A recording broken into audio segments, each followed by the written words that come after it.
Olu lusasazo lwendaba kumagumbi ethu osasazwa kwikomkhulu le-SABC e-Auckland Park eRhawutini nazo ziphambili. Your very close relationship with Sergeant Nkosi tainted both of these tender processes that you presided over. Ikomishoni kaMadlanga ive ukuba incoko ngeWhatsApp phakathi kukaSergeant Fanny Nkosi nenhloko yezezimali enqunyanyisiweyo kumasipala oMbaxa waseTshwane uMnumzana Gareth Mnisi zabeka ichaphaza kwiithenda ezimbini zalo masipala ezazichotshelwe nguMnumzana Mnisi. 6 people died. Yes. 2 are from here at Ramaja. 1 from Ramashashani and 3 from Seshego. Usweleke abantu abathandathu kurhanelwa ukuba abatye ukutya okunetyhefu kumngcwabo bebewuzima sengomgqibelo kwilali yaseRhamaja eLimpopo.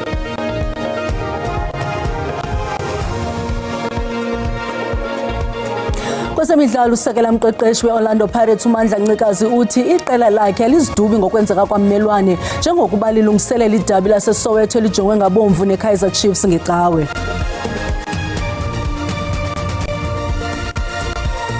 Molweni makhaya khongozelani uvimbise nilungiselele wona ngokuhlwanje. Ikomishoni kaMadlanga ive ukuba incoko ngeWhatsApp phakathi kwepolisa lebutho lolwaphulo-mthetho olucetyiweyo uSergeant Fanny Nkosi nenhloko yezezimali enqunyanyisiweyo kumasipala oMbaxa waseTshwane uMnumzana Gareth Mnisi zabeka ichaphaza kwiithenda ezimbini zalo masipala uMnumzana Mnisi wayezichophele. Eli chaphaza libonwe ikomishoni uyalikhaba uMnumzana Mnisi kubungqina bakhe. Okhokhela ubungqina uadvocate Matthew Charleson SC uthe nakubeni uMnumzana Gareth Mnisi ekhanyele walala ngomhlana ukuba incoko zakhe uMnisi nalowo amchaza njengomntakwabo nomhlobo wakhe uSergeant Nkosi zabeka ichaphaza elibi kwiziniki maxabiso ezimbini iTMPD 01 neTMPD 03. If one looks at the objective facts as opposed to what you say happened and what you say documents actually meant, it looks very much like your very close relationship with Sergeant Nkosi tainted both of these tender processes that you presided over. I respectfully disagree with you. Kwezincoko kubonakele ukuba uSergeant Nkosi ukhetha inkampani El Shaddai nengaphesheya emniniyo ngumntakwabo uNkosi njengemaziphumelele ithenda TMPD 01 ukuze enye incoko kaNkosi nomnumzana Mampane apho uMampane wayixelela uNkosi ukuba axelele umuntu othile angayityumbi lo nkampani into leyo yathetha ukurhoxiswa kwethenda iTMPD 03 ngezizathu advocate Charleson athi zazingavakali waze uMnumzana Mnisi akavuma. Then we come to TMPD 3, and there we know that Sergeant Nkosi has been asked to get the award cancelled. Which is something I know nothing about. I don't know the gentleman who sent him that request. There's no certainty that they are speaking to is me. Secondly, he doesn't even forward me that message at all. And lo and behold, TMPD 3 does get cancelled in terms of a resolution that provides 3 reasons for cancellation, none of which justify cancellation. Isaqhuba ikomishoni kaMadlanga. Ukanti unjengele Fanny Masemula obevele kwinkundla kaMantye ePitoli mayelana namatyala amane okwaphula umgaqo-nkqubo olawulo lwemali zikarhulumente oyanyaniswa nethenda ye-360 million rand. Very interested in this case. I've been humiliated, I've been laughed at, I've been insulted when I demanded that the National Commissioner must be charged. People told me I was mad. Besijongwe ngamehlo bomvu isihlandlo sokuvela kukanjengele Masemula ogagene nokuhlatywa ngemibuzo ngobugwenxa bokuphula umgaqo-nkqubo wolawulo lwemali karhulumente emva kokuba isebe lezesipolisa leli linikeze izigidi zerandi zesiniki maxabiso ukutsho ithenda ye-360 million rand kwinkampani kaVusumuzi Khet Matlala iMedicare 24 ngo-2024 nesithe sahlehliselwa umhla omtsha we-13 kwakaCanzibe ukutsho inyanga kaMeyi nabaza kuvela ngawo kanye namagosa aphezulu ezesipolisa ali-15 kambeke igqwetha likaMasemula uMoses Khakhane alikhabenanga nesiphakamiso sabatshutshisi. The state therefore requests that the matter be postponed for the accused to be joined as a co-accused in the matter of the state versus Vusumuzi, Matlala and 15 others, the date being the 13th of May 2026. Kananjalo Njengele Masemula ubezolile bethelela ukuba msulwa kwakhe ngelikholelwa ukuba inyaniso iza kuvelela ubala. Kunjalo kwaphendule nakwizityholo ezivakaliswe ngumkomishinala wezesipolisa waseMpumalanga onqunyanyisiweyo uManamela othe ukhusela abakwantsasana kurhwaphilizo yaye ubandakanyeka kungenelelo olugwenxa kwiintshukumo ezingundoqo zophando. Manamela, she should bring proof. It's a shock to hear now all of a sudden that I have taken 5 billion. Ukanti ke isithethi sezesipolisa jikelele uBrigadier Atlanta Mathe ukhankanye ukubaluleka kokunyaniseka kwesebe lezesipolisa kulamajingi qhiwu arhuqisa umrhaji ukuze likwazi ukuqala ukuqhwalela kwalo lithabathe uxanduva lokuxabisa umthetho ukuvuselela intembeko nokuza nenkqubela phambili yokukhusela isizwe. Ndimlo Lilitha Ntsundwani kwiindaba ze-SABC. Singathanda ukulumkisa elinqaku lilandelayo liqulethe inkcukacha ezingabakhathaza abantliziyo ezibuthathaka. Amapolisa aseMpuma Koloni aqinisekise ngesiganeko sobundlobongela obusekelwe kwisini apho kutyholwa ukuba kukrwitshwe wasetyhini yeminyaka engama-26 wasweleka yindoda eminyaka engama-29 kwilali yaseReini eLibode. Umzimba kaFikiso Madolwana ungcwatyelwe kweli ncwaba linzulu kungephi. Le ndoda ityholwa ngokubulala isinqandamathe sayo. Umzimba wawulayisha ekiriveni wakugqiba wacanda ihlathi ngekiriva elayishela umzimba. Emva koko wamngcwaba. Ndibuhlungu kakhulu. Inhliziyo yami iligazi. Ndithi noba ebentoni bembulalela nto bengasukini ambuyisa amzise kumxinxakile umntana wami. Athi amgodusa ndimbone embeke emnyango hayi lento bambulala.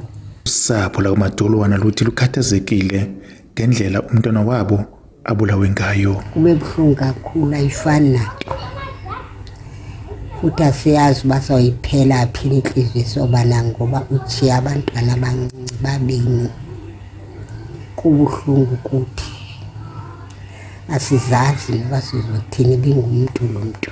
Esi siganeko asothusanga nje kuphela abahlali kodwa sothuse nosapho lomtyholwa. Silusapho singabantu abothukileyo ngoba ke nalomfana enze lento ayingomfana noko esidla ngombona engumntu ondlongondlongo. Amapolisa aqinisekisile ukuba ubanjiwe umtyholwa. Kubikwa ukuba uye wawukhupha engcwabeni umzimba womfi wawubuyisela kwikhaya lakhe ngekiriva phambi kokuba amapolisa aziswe. Umrhanelwa uvume ngokusemthethweni ukuba ubulele umfi waze wamngcwaba. Ndinkululeko Nyembezi weendaba ze-SABC eLibode. Abantu abathandathu baswelekile ngezityholo zokutya okunetyhefu emva kwenkonzo yokungcwaba ngomgqibelo kwilali yaseRhamaja eLimpopo. Abaswelekileyo baquka intombazane eneminyaka 7, abantu abangaphaya kwama-70 babalekiselwe kwizibhedlele ezifana neMankwengi neLibwarhomo. Nomxesibe wabazili ube ugxwale emswaneni kwinkonzo yokungcwaba kumanye amakhaya engingqi yaseRhamaja eLimpopo. Kambe ke baphakelwe ukutya ukusuke emva kwendlu nokurhanelwa ukuba bekunetyhefu ethe yahlukanisa inyama nomphefumlo kwisithandathu sabantu.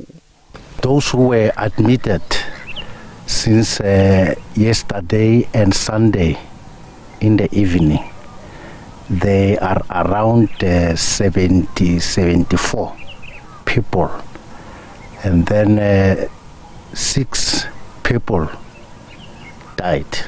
Koba njalo ziqaphaxaphisile inkokheli zasekuhlaleni zihlaba ikhwelo lenkxalabo kwabanjwe intlanganiso nanjengoko abantu abangaphaya kwama-70 beye baqhokrwa impilo bambi behambisa bambi benentloko bebuyisa ukutya ngasentla ze basingisela kwizibhedlele ezikufutshane. I went to the funeral on Saturday. When I came back, I had some mild stomach cramps. Then yesterday, it happened it happens that the stomach cramps were getting worse. Then I went to the hospital. Kananjalo usapho ebelungcwaba lumemelele abasemagunyeni ukuba baphande ngalenyewe. Lo gama usapho lobeneminyaka engama-54 uLina Matshete luzilile nanjengoko ehlanzelwe liselwa ngenxa yengxaki zamathumbu. My sister went to the funeral service. She also offered assistance. Ukanti ke abakwantsasana bavule amadokethi ophando kunjalo isebe lezempilo nalo liphansi phezulu nophando ngalomba.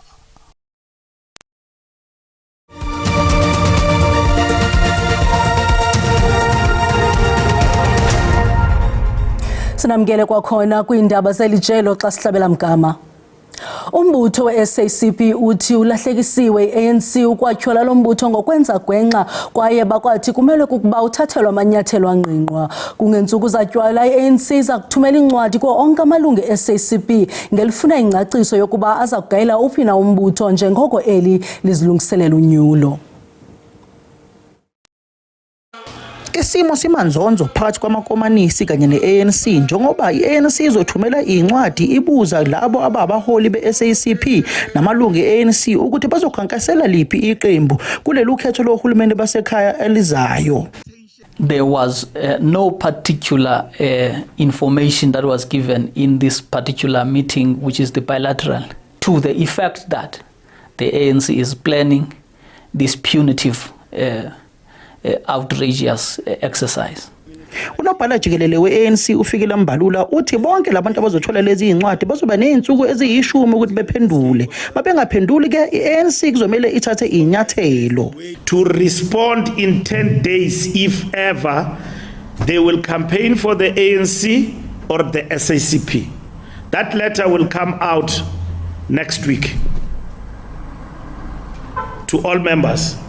Now, if you don't respond to that letter, but you continue to campaign for the SACP, there will be consequences. SACP ithi yona ke angeke ibanjwe ANC ngobhongwane. This, of course, is an absolutely disgusting tactic. As a Communist Party, we have no other action to take except to reject this action and define it for what it is. Ubudlelwane phakathi kwalamaqembu amabili kuzoqhubeka bube njengoba kuzoyiwa okhethweni lohulumeni basekhaya. Ngosamkele Maseko izindaba ze-SABC ngibika ngiseGoli. Usapho lwakwaGadi luvule ityala lokuphazanyiswa kwengalo yomthetho kwityala lokubulawa kwentombi yalo ngo-2022. Eli tyala livulelwe amagosa enkonzo yesipolisa uMajor General Botsotso Mokangwe, uSergeant Jacob Muthibe Tshego kunye noMajor General Dora Xaba kwisikhululo samapolisa saseNelspruit eMbombela eMpumalanga. Okusemva kwenkomfa nonondaba ngempela veki ebibanjwe ngumkomishinala onqunyanyisiweyo wamapolisa eMpumalanga uDaphne Manamela. Izibilini ziphezulu emva kokuba kulempela veki bekubanjwe indibano nonondaba kwingxoxo ebitshisa ibunzi ngumkomishinala onqunyanyisiweyo waseMpumalanga uDaphne Manamela kwaye usapho lakwaGadi luze ngaphambili lufuna ubulungisa nengalo yomthetho ukuba idlale indima yawo ngakumapolisa amathathu aphazamisa umthetho. Here to open a case against 3 police officers who were implicated by the suspended provincial commissioner Daphne Manamela on Saturday when she dropped the bomb about the corruption that is happening in the SAPS of Mpumalanga. Obanjiweyo kwityala lokubulala uRasi Nkosi ukhwaziwe kumagama adizwe ngumkomishinala ngelithi phambi kokuba abanjwe uNkune wayekugqugula namapolisa phezulu amanye kuwo inguMajor General Xaba. uNkune utyatye kwetyala lokuxhwila nokubulala uHillary Gadi ngo-2022 nomzimba wakhe owafunyanwa kuMbombela. uHillary yintombi kasekela mongameli we-EFF uGodrich Gadi. We were so shocked and touched because, you know, you don't hear from the family members, but you hear from the news, they understand, and they are mentioning the name of your child. Amapolisa aseMpumalanga avumile ukuvulwa kwetyala lusapho lwakwaGadi. We can confirm that a case of defeating the ends of justice has been opened against certain individuals. Ityala likaRasinkune lokubulala nokuxhwila uHillary kulindeleke ukuba liqalise kunyaka ozayo ngenyanga kaApril. Umqhubi weBolt oneminyaka engama-29 ubudala uAndile Memela uzityanda kwityala lokubulala utitshalakazi nomnini weteksi eMgungundlovu. LokaMemela ubekwe ityala kunye nomnini wenkampani yokhuseleko yaseMgungundlovu Bruce Mhlongo ngokubulala. Encwadini yokuvuma icala uMemela uveze ukuthi kwabe kuhleliwe ukubulawa kukaZondi. uZondi wayenguthisha eKhethindlela Primary School abuye abe yisekela sihlalo kusoseshini wakwaPata. uMemela uthi ekuqaleni kukaFebruwari ka-2022 wahlangana nosihlalo ka-Association wakwaPata ukuzokhuluma ngokubulala kanye nemali ekhokhelwa ukuthi bagadwe. Ngosuku lwesigameko uMemela uthi ngaleli langa uyena wayeshayela imoto eyayinamadoda amane alalela uNyendle uZondi. Ngenkathi eza ngemoto bavulela ngenhlavu bebhekise emotweni yakhe. uZondi washonela lapho. Umbuso usamkelile istatement sakhe sokuvuma icala, kodwa uphikisa ukuthi abesolwa naye kuleli cala uBruce Mhlongo ubengeyena ingxenye yokubulala. uMemela kulindeleke ukuthi abuyele enkantolo ngoLwesine ukuze athole isigwebo. uMhlongo yena uzobhekana namacala ayisikhombisa okubulala okukhona nelokubulala uZondi kuwo kube amabili okuzama ukubulala, elokwenza itulo lokubulala, nokuthiwa ahlobene namacala odlame endaweni yasePlesisle khona eMgungundlovu. Mlondi Radebe, SABC News, eMgungundlovu. Isixeko saseGauteng, isebe lezempilo kunye nesebe lophuhliso loluntu eGauteng ndawonye neziphathamandla zesipolisa bathathe isigqibo sokuvala isakhiwo esithathwe ngongekho mthethweni eHillbrow eGauteng. Okukulandela ukudizwa kwamahlebo kweli ziko lijelo leSABC ngempelaveki, intatheli yeSABC uNomvuyo Ntanjana usenzelele ngxelo. Nangona lafumana imvume kwisebe lophuhliso loluntu, eliziko ligcina abantwana ngaphandle kwemvume yenkundla yemiba yabantwana.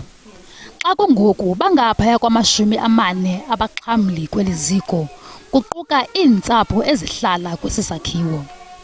Ethatha nejelo le-SABC ngempelaveki, umsunguli walo uJuma Sebichwa uvumile ukuba akazange azise inkundla yabantwana okanye abasemagwenyeni abajongene nemiba ekumila kunje nangona onontlalontle benganqabanga kwesisakhiwo. You look at the situation sometimes and you are forced to do some of the things in a different way. Isebe lophuhliso loluntu luthi aluyazi ukuba eliziko lisebenza njani lingenazo impepha mvume ezifanelekileyo. In this case, we need to go and investigate what were some of those criminal elements that came through that our social workers didn't go back and remove those children. Ukanti emva kongenelelo lwe-SABC, umasipala wesixeko saseGauteng kunye nesebe lophuhliso loluntu ndawonye namanye amasebe kwiphondo laseGauteng athathe isigqibo sokuhlola esi sakhiwo. Sivaliwe ke xa kungoku saze satyityimpelwa umnwe wokuba ubekhe saphinda savula umphathi waso uyagagana nengalo yomthetho.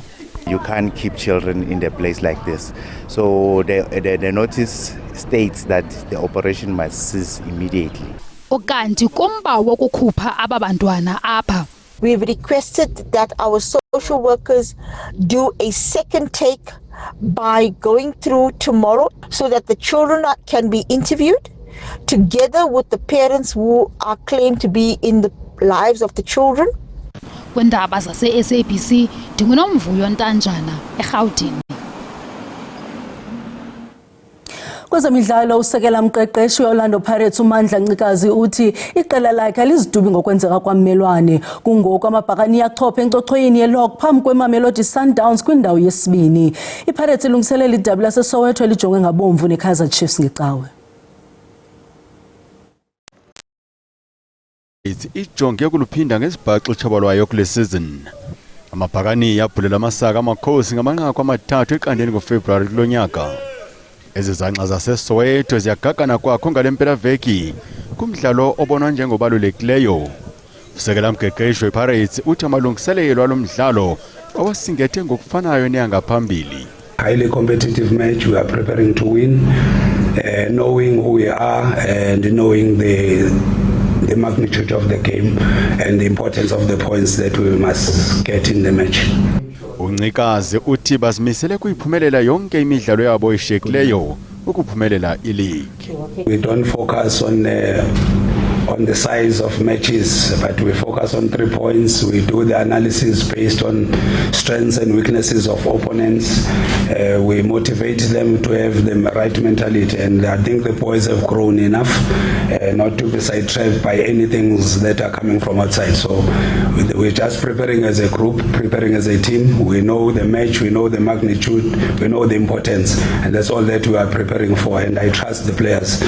Ezimnyama ngenkani zigqibe kwindawo yesibini kwiligi emva kweSundowns amatyeli amahlanu kwisizini ezilithoba ezidlulileyo. Yaye uncikazi uthi baxeleshe kubuphelisa ubunganga beSundowns. Kamnandi mawethu.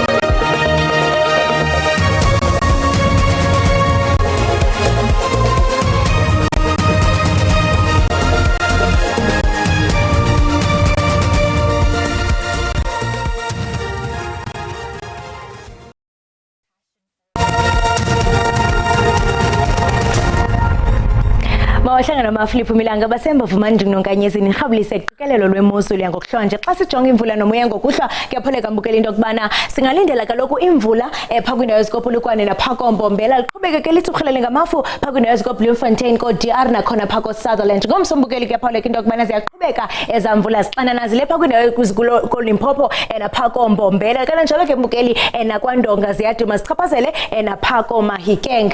Kanti ke uSouth African Weather Service qhube isilumkiso ngokuhlwa uba singalindela ukulwatyuza kwamaza kwindawo ezigudlunxweme pha koNtshona Koloni nomoya obhudlayo ke mbukeli singathi siwulindele pha koGeorge napha koKapa lodumo komangalisweni. Iintuthumo ezimandla ziyaqhubeka ke mbukeli pha kwindawo ezikoBloemfontein napha koMahikeng kananjalo ke mbukeli napha kwindawo ezikumantla koPitoli ziqhubeke ke mbukeli nangomso ezantuthumo zimandla zichaphazela iPolokwane nePitoli nakwindawo ke mbukeli ezipha koLimpopo uqhubeke ke mbukeli ukulwatyuza kwamaza pha kwindawo ezikomangalisweni. Ngoku ke sawuthi sijonge amaqondo bushushu ngomso kuyapheleka mbukeli into kubana pha koPitoli ngu-21 kube ngu-16 kanti ke koSprings bengu-20 bengu-15 lityhileka khona ke mbukeli kwezinye indawo kubonakala pha koLimpopo koThoyandou ngu-26 kanti ke ibe ngu-20 ePhalaburu bengu-20 no-21 sityhile kwakhona ke mbukeli sijonge iphondo laseMpumalanga kanti ke koSikhukhuza ngu-29 bengu-20 eMbombela bengu-19 naw-17 sityhile kwakhona ke mbukeli sijonge kwelinye iphondo KwaZulu Natal khona mbukeli eLundi ngu-22 khona ke koVryheid ibe ngu-18 sityhile kwakhona ke mbukeli sijonge into bangaba mhlawumbe zihamba kanjani pha kozenzweni Eastern Cape khona ke mbukeli eMthatha ngu-18 kuGompo ibe ngu-19 eQonce ibe ngu-19 kananjalo ke mbukeli pha kwindawo eziko-Western Cape eNtshona Koloni khona ke mbukeli kuyaphawuleka into kubana kuWorcester ngu-18 namhlanje ibe ngu-11 kananjalo ke mbukeli napha kwindawo eziko-Northern Cape khona ke mbukeli ngu-Upington ngu-24 ibe ngu-18 ngomso nakoKuruman ibe ngu-23 kanti ke mbukeli xa siyikhwela pha koFreystata kuyaphawuleka pha koKroonstad ngu-22 ibe ngu-12 eVelkom ibe ngu-22 nakhona ibe ngu-12 kananjalo ke mbukeli phakathi ko-Northwest koMntla Koloni khona ku-22 ibe ngu-24 koMahikeng kanti ke pha koPotchefstroom ibe ngu-22 ibe ngu-13 khona ke mbukeli pha koRustenburg ibe nguye u-21 kwakunye naye u-15 satsho ndithi maziqhume inqawe emaxhekweni Khosi.